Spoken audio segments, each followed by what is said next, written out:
Hello and welcome to another episode of Nibble Time Snack Reviews. Today we're going to be doing something a little bit different. It's going to be matching up some different flavor combinations that we normally don't do. But the meat and potatoes review is going to be revolving around a couple of different things.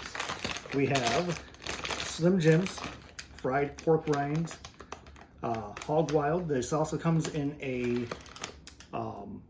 squealing hot variety, which I'm not going to be reviewing with this, but it may be part of a future episode with some other hot items. So I put some in there with a Slim Jim. So I'm going to taste, get a little regular Slim Jim taste as well as the pork rind one. And then there'll be a third wild card thing, which I'll introduce in just a moment or two. But let's say hi to the cat. Hey, buddy, how are you doing? Yeah, you wanted to come and say hi, but as you know, we can't be up here. All right, so let's talk a little bit about Slim Jim's history, where they came from, where they are now. So, 1929, Adolph Levis, North Carolina high school dropout, decides to stake his claim in getting different meats, kind of jerkified, but not quite jerky, but getting it down to sell. He did pretty well. So he originally marketed this as a bar food, going around to various local bars and selling his products. He was doing meats and cheeses at the time, but realized very quickly that the meat was what was selling, pepperoni specifically, and he put all of his efforts into making just a tasty little snapping treat for people to buy. Went over well as a bar food. I, for one, would not mind if they brought that back into bars. Just saying, if you own a bar, not a bad idea. Slim Jims, good stuff. So that's kind of like the very far background on it. Currently, brands such as Bird's Eye, Banquet, Vlasic, and Slim Jims are owned by the same parent company, which begs the question, where's our dual pack of pickles and Slim Jims? Where are they? No, we get Slim Jim and we get a cheese, but where's our pickle? Where's our pickle? Just asking. May 20th, 2011, so 10 years ago, the North Carolina production facility closed its doors for good of the Slim Jims, which actually coincides with the exact same day that former spokesman Macho Man Randy Savage passed away. I just want to say, do you think that's a coincidence? I don't know. That's up for you to determine. So in the comments, let me know, are those two things related? And the last wonderful fact that I would like to cover about Slim Jims is it would take an estimated 1,400 Slim Jims eaten to kill a man.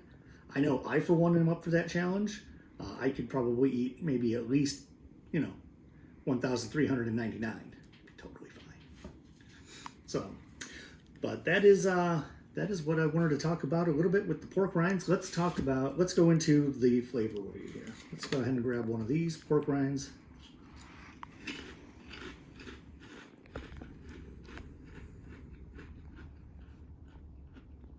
Okay. So it really doesn't have a Slim Jim flavor. And definitely not the texture. But for pork rinds, as far as they go, it's actually pretty good. It's just like a standard barbecue pork rind. So if you've ever had those, it's basically the exact same thing. Just give a little. Yeah, that's definitely more of a Slim Jim flavor to it. Much tastier. It's got the right texture. But before we go into the review, I said there was a third item. I saw this and I couldn't pass it up. Portobello jerky, sweet balsamic and golden fig. So let's go ahead and get this opened up. and see what this tastes like. It is being compared to a normal. I mean, it smells like balsamic and basil. So it's very chewy.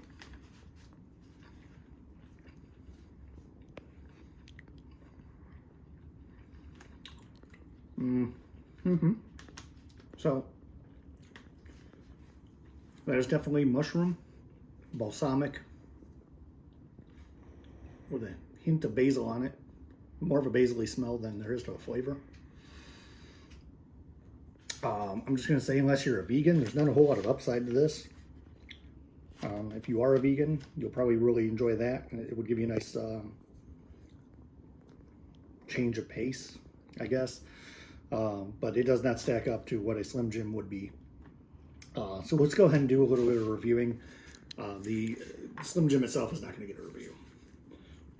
These, they taste basically just like a normal pork rind that you would get like from a local grocery store for like $1.75 or $2. Only because it says Slim Jim, it's, you know, $1 more. So value, not quite there. Flavor, it's basically the same as the others. I'm going to go ahead and give it a 66. So that's what that one got. The portobello jerky, frankly, is just, it's not good. It's far too chewy for what you would want when you're thinking about jerky. You know, you want something that's got a nice little bit of a chew to it, but not like this. It's kind of like a sliminess. You know, 26 out of 100. Yeah, it just wasn't very good. So please, you know, like, subscribe, let me know what I should be reviewing in the future, and thank you for watching.